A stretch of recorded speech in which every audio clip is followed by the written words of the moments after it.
Her büyük hikaye bir çığlıkla başlamaz. Bazen derin bir sessizlikle başlar.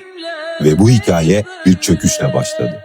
18 Eylül 2025 Frankfurt. Skor 5-1. Yüzler düşüktü. Ekran başında tek bir soru vardı. Yoksa yine mi? Sonra bir gece Rams Park doldu. Karşısında Liverpool vardı. Ama Galatasaray büyük maçları sever.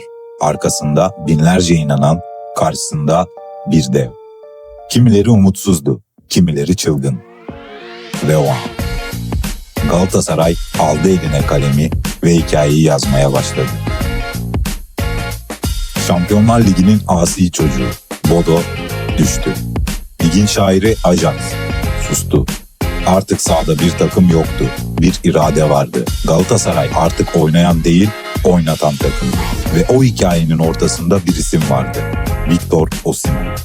Goller attı, takımı taşıdı ama asıl farkı en karanlık anlarda bile sahnede olmasıydı.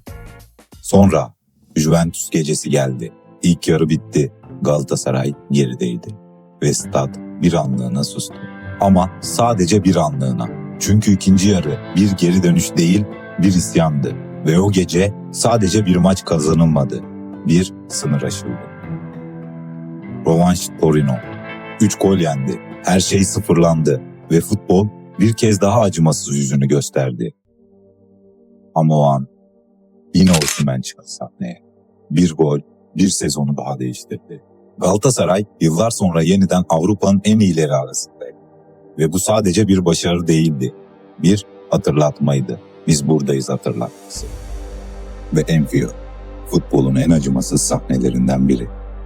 Liverpool bu kez hikayeyi yazan taraftı. Bazen kazanırsın, bazen öğrenirsin. Galatasaray bu gece öğrenen taraftı. Kaybetmek bazen yeniden başlamak için en güçlü sebeptir. Çünkü bazı hikayeler kaybederek büyür. Teşekkürler Galatasaray.